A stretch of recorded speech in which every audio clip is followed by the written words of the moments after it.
ஈரானுடனான சமாதான உடன்படிக்கை முறிவடைந்து விட்டது என்று சொல்லி அமெரிக்க ஜனாதிபதி டொனால்ட் ட்ரம்ப் அவர்கள் அறிவித்திருக்கின்றார். உண்மையிலேயே முறிஞ்சிட்டுதா என்று கேட்டிங்கன்னு சொன்னால் சொல்லியிருக்கிறார். இது இன்றைக்கு சொல்லியிருக்கார், அப்படி பிறகு நாளைக்கு என்ன சொல்லுவார் என்று தெரியல. எனவே டொனால்ட் ட்ரம்ப் அவர்கள் வேறு என்னென்ன எல்லாம் சொல்லியிருக்கிறார் என்பது சம்பந்தமாக விரிவாக இந்த காணொளியில் பார்க்கலாம். ஏனென்று சொன்னால் பல அதிர்ச்சியூட்டும் தகவல்களை அவர் இன்று வெளியிட்டிருக்கின்றார். அதே வேளையில் அமெரிக்க இராணுவத்துக்கு சொந்தமான 85 இலக்குகளை தாங்கள் தாக்கியிருப்பதாக ஈரானினுடைய இஸ்லாமிய புரட்சிகர காவல் படையினர் அறிவித்திருக்கிறார்கள். அந்த தகவல்கள் குறித்தும் விரிவாக பார்க்கலாம். ஈரானுக்கும் அமெரிக்காவுக்கும் இடையில் நேற்று நள்ளிரவிலிருந்து மீண்டும் மோதல்கள் ஆரம்பித்தது உங்கள் எல்லாருக்குமே தெரியும்.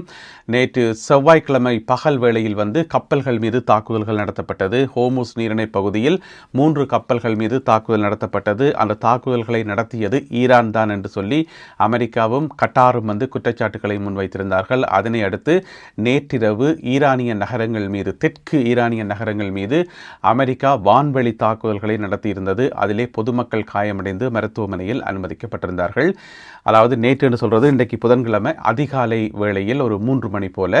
அதுக்கு பிறகு பார்த்தீங்கன்னு சொன்னால் உடனடியாகவே 2 நாடுகள், ஒன்று குவைத், மற்றது பஹ்ரைன், 2 நாடுகள் மீதும் ஈரான் கட்டும் தாக்குதலை மேற்கொண்டது. அங்கே இருக்கக்கூடிய அமெரிக்க இலக்குகளை இலக்கு வைத்து, அதாவது 85 அமெரிக்க இலக்குகள் தாக்கப்பட்டதாக இஸ்லாமிய புரட்சிகர காவல் படை வெளியிட்டுள்ள அறிக்கையில் சொல்லப்பட்டிருக்கிறது.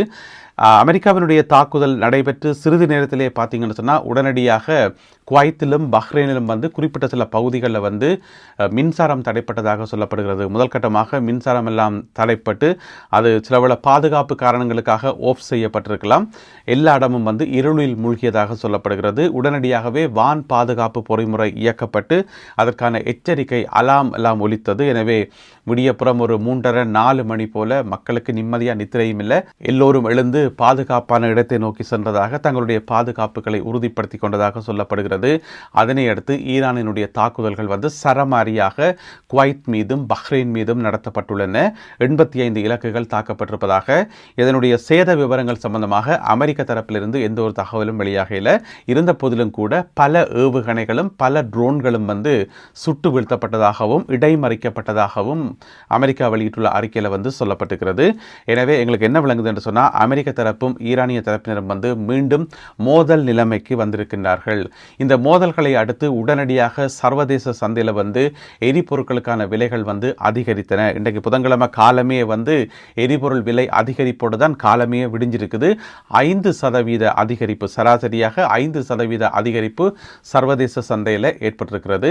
எனவே இப்படியான பின்னணியில் தான் அமெரிக்க ஜனாதிபதி டொனால்ட் ட்ரம்ப் அவர்கள் அறிவித்திருக்கின்றார், ஈரானுடன் அமைதி ஒப்பந்தம், சமாதான ஒப்பந்தம் முறிவடைந்து விட்டது, இட்ஸ் ஓவர் என்று சொல்லியிருக்கிறார்.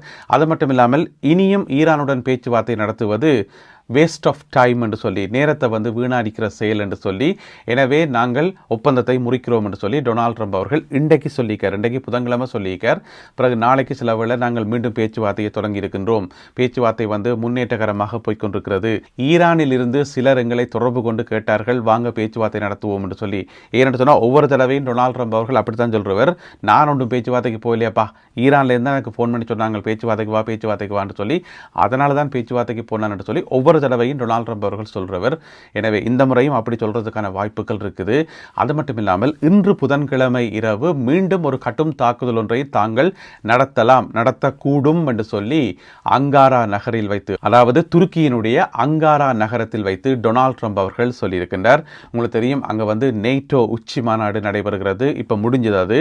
அதாவது நேற்று 7ஆம் தேதியும் இன்றைக்கு 8ஆம் தேதியும் 2 நாட்களாக நேட்டோ உச்சி மாநாடு நடைபெற்று அதிலேயும் பல முக்கியமான தீர்மானங்கள் எடுக்கப்பட்டிருக்கின்றன. அதை பற்றி நான் பிறகு சொல்றேன். அந்த மாநாடு நடைபெற்றுக் கொண்டிருக்கும் போதுதான் ஈரானிய விவகாரம் சம்பந்தமாக பேசும்போது டொனால்ட் ட்ரம்ப் அவர்கள் சொல்லியிருக்கின்றார், பேச்சுவார்த்தை முறிவடைந்துட்டது, எதிர்காலத்திலே இனி திரும்ப பேச்சுவார்த்தைகள் நடக்கும் என்ற நம்பிக்கை தனக்கு இல்லை என்று சொல்லி அவர் சொல்லியிருக்கிறார். அது மட்டும் இல்லாமல் தங்களுடைய ஒரே நோக்கம், அமெரிக்காவினுடைய ஒரே நோக்கம், ஈரானிட்ட அணுகுண்டுகள் இருக்கக்கூடாது, ஈரானை அணுகுண்டு ஃப்ரீயான ஒரு நாடாக மாற்றணும் என்று சொல்லி அதை ஒப்பந்தம் எதுவுமே போடாமல், எந்த விதமான ஒப்பந்தம் பேச்சுவார்த்தை எதுவுமே இல்லாமல் எங்களால் அதை சாதிக்க முடியும். எனவே நாங்கள் அப்படியான ஒரு வழியை தெரிவு செய்ய போகிறோம், தெரிவு செய்யக்கூடும் என்று சொல்லி, அதாவது பேச்சுவார்த்தையும் இல்லை, ஒப்பந்தமும் இல்லை, ஒன்றும் இல்லை, ஆனால் ஈரானில் இருக்கக்கூடிய அந்த அணுசக்தி ஆற்றலை எப்படி வெளியில் எடுக்கிறேன்னு சொல்லி எங்களுக்கு தெரியும் என்று சொல்லி டொனால்ட் ட்ரம்ப் அவர்கள் சொல்லியிருக்கின்றார். டொனால்ட் ட்ரம்ப் வெளியிட்ட மற்றும் ஒரு அதிர்ச்சிகரமான கருத்து என்னென்று சொன்னால், நேவல் பிளாக்கேட், அதாவது கடல் முற்றுகை போடப்பட்டிருந்தது தானே. ஈரானை சுற்றி ஈரானிய துறைமுகங்கள் இந்த வார கப்பல்கள் போகிற கப்பல்களை கண்காணிக்கிறதுக்கு ஒரு முற்றுகை போடப்பட்டிருந்தது தானே. இப்போ அந்த முற்றுகை முற்றுமுழுதாக விலக்கப்பட்டு அங்கிருந்த கப்பல்கள் எல்லாம் பின்வாங்கப்பட்டிருக்குது. மறுபடியும் அந்த ஒரு பிளாக்கேட்டை அமெரிக்கா போடக்கூடும் என்று சொல்லி எதையுமே உறுதியாக சொல்லலை, இப்படி கட்டாயம் செய்யப்படும் சொல்லல, போடக்கூடும், நடக்கக்கூடும், வரக்கூடும், இந்த மாதிரி தான் சொல்லியிருக்கார் டொனால்ட் ட்ரம்ப் அவர்கள். எனவே மீண்டும் ஈரானை சுற்றி அந்த பிளாக்கேட், அந்த முற்றுகை போடப்படுவதற்கான வாய்ப்புகள் அதிகமாக இருப்பதாக அமெரிக்க ஜனாதிபதி டொனால்ட் ட்ரம்ப் அவர்கள் சொல்லியிருக்கின்றார். இப்படியான பின்னணியில், இந்த மோதல்கள் நடந்த பின்னணியில் இன்றைக்கு புதன்கிழமை முழுவதுமே ஹோர்முஸ் பகுதி மிகுந்த அமைதியாக காணப்பட்டது. அந்த கப்பல் போக்குவரத்துக்கு தானே டிராஃபிக், அது கிட்டத்தட்ட இல்லை என்றே சொல்லக்கூடிய அளவுக்கு பெரிய அளவில் போக்குவரத்துகள் இடம்பெறவில்லை என்று சொல்லப்படுகிறது. இன்று வெறும் 4 டேங்கர்ஸ் மட்டும்தான் போயிட்டு வந்ததாக சொல்லப்படுகிறது. இதனை கெப்லர் டேட்டா, அதாவது கெப்லர் என்று சொல்லப்படுற நிறுவனம் இந்த கடல் கண்காணிப்பு நிறுவனம், எப்படி UKMTO என்று சொல்லி இங்கே ஒரு நிறுவனம் இருக்கோ அதே போல கெப்லர் என்ற ஒரு நிறுவனம், அவர்கள் வெளியிட்டுள்ள டேட்டாவில் என்ன சொல்லப்பட்டிருக்குன்னு சொன்னால், இன்று புதன்கிழமை வெறும் 4 டேங்கர்ஸ் மட்டும்தான் ஹோர்முஸ் நீரிணையை கடந்திருப்பதாக அவர்கள் சொல்லியிருக்கின்றார்கள். என்ன பிரச்சனை என்று சொன்னால், பிப்ரவரி மாதம் 28ஆம் தேதி யுத்தம் ஆரம்பிக்க முதல் பார்த்தீங்கன்னு சொன்னால் ஒரு நாளைக்கு 100 கப்பல்கள் 120 கப்பல்கள் என்று சொல்லி போக்குவரத்துகள் அவ்வளவு சுமூகமாக இருந்தது. பிறகு தேவையில்லாமல் ஒரு யுத்தத்தை ஆரம்பித்து பிரச்சனை பண்ணி ஹோர்முஸ் நீரிணை மூடப்பட்டு அதுக்கு பிறகு என்ன நடந்ததுன்னு உங்களுக்கு தெரியும். அதுக்கு பிறகு கப்பல் போக்குவரத்துகள் முற்றுமுழுதாக முடக்கப்பட்டு எரிபொருட்களுக்கான விலைகள் எல்லாம் அதிகரித்து என்னென்ன பிரச்சனைகள் எல்லாம் வந்துன்னு சொல்லி எங்களுக்கு தெரியும். அதுக்கு பிறகு போன மாதம் ஜூன் மாதம் 17ஆம் தேதி அமெரிக்காவுக்கும் ஈரானுக்கும் இடையில் ஒரு ஒப்பந்தம் ஒன்று போடப்பட்டது. அந்த ஒப்பந்தத்தின்படி, அதாவது 60 நாட்களை கொண்ட அந்த ஒப்பந்தத்தின்படி மீண்டும் ஹோர்முஸ் நீரிணை இயல்புக்கு திரும்பியது. அதாவது பழைய மாதிரி திரும்பல, ஓரளவு இயல்புக்கு திரும்பி ஒரு நாளைக்கு சராசரியாக 30 கப்பல்கள் போய் வரக்கூடிய மாதிரி நிலைமை இருந்தது. அதாவது நேற்று வரைக்கும் 30 கப்பல்கள் போயிட்டு வந்தது. ஆனால் இன்றைக்கு வெறும் 4 கப்பல்கள் தான் போனதுன்றது உண்மையிலே ஒரு அதிர்ச்சியான விஷயம். எரிபொருட்களுக்கான விலைகள் கூடும், பிறகு எரிபொருட்களுக்கான விலைகள் கூடினா சர்வதேச சந்தையில் ஏனைய பொருட்களுக்கான விலைகள் கூடும். அது எல்லாமே கடைசியில் உலக மக்கள் அனைவரையும் பாதிக்கும். எனவே என்னதான் நடக்க போகுதுன்றதை நாங்கள் பொறுத்திருந்தான் பார்க்கணும். இன்றைக்கு புதன்கிழமை இரவு மீண்டும் தாக்குதல் நடத்தக்கூடும் என்று சொல்லி ட்ரம்ப் சொல்லியிருக்கார். எனவே நடக்குமா இல்லையா என்பதை நாங்கள் பொறுத்திருந்தான் பார்க்கணும். அமெரிக்கா தாக்குதல் நடத்தும் போது உடனடியாக பதிலுக்கு ஈரானும் ஏனைய நாடுகள் மேலே தாக்குதல் நடத்தும். அங்கே இருக்கக்கூடிய இராணுவ இலக்குகளை, அமெரிக்க இராணுவ இலக்குகளை மையமாக வைத்து தாக்குதல் நடத்தும் என்றது எங்களுக்கு தெரியும். எனவே மீண்டும் ஒப்பந்தம் நடைமுறைக்கு வருமா, பேச்சுவார்த்தை நடக்குமா, என்ன ஏதுன்னு தெரியாது. என்னென்றா டொனால்ட் ட்ரம்ப் அவர்களுடைய கதையை 100% நாங்கள் ஏற்றுக்கொள்ளவும் முடியாது.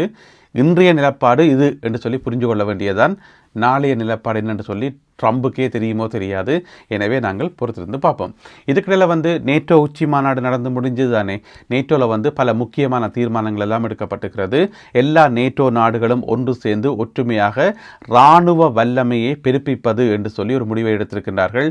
ஏனென்று சொன்னால், ரஷ்யாவிலிருந்து நாளுக்கு நாள் அந்த அச்சுறுத்தல் கூடிக்கொண்டே வருது.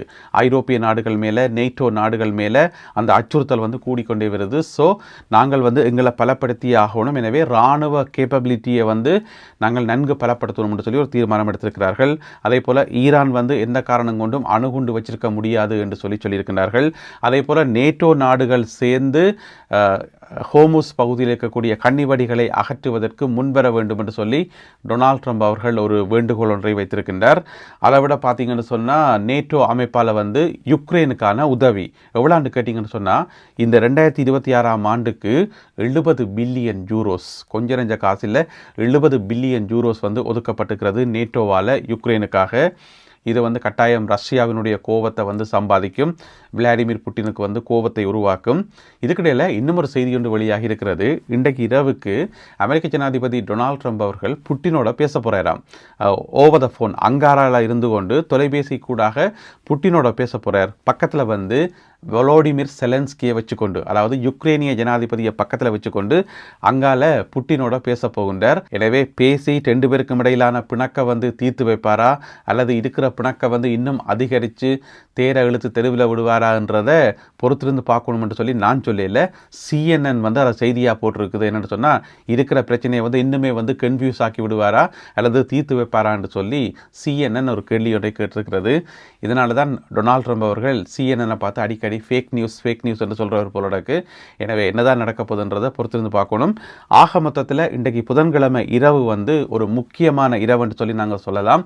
ஒரு பக்கம் ஈரானில் என்ன நடக்கும் என்று சொல்லி ஒரு கேள்விக்குறி இருக்குது. மற்ற பக்கம் பார்த்தீங்கன்னு சொன்னால் ரஷ்யா பேச்சுவார்த்தைகள் எப்படி போப்பது என்று சொல்லி, அதே நேரம் ஈரானினுடைய முன்னாள் சுப்ரீம் லீடர் அயத்துல்லா அலி கமேனே அவர்களுடைய இறுதி நிகழ்வுகள் நாளை வியாழக்கிழமை நடைபெற இருக்கின்றன. எனவே அடுத்து வரும் மணித்தியாலங்கள் எல்லாமே வந்து பரபரப்பான மணித்தியாலங்களாக இருக்கப் போகின்றன. என்னதான் நடக்கப் போகுது என்பதை பொறுத்திருந்து பார்ப்போம். இந்த காணொளியில் பகிர்ந்து கொள்ளப்பட்ட செய்திகள், தகவல்கள் தொடர்பான உங்களுடைய கருத்துக்களை மறக்காமல் கீழே எழுதுங்கள். மீண்டும் சந்திப்போம் உறவுகளே. நன்றி, வணக்கம்.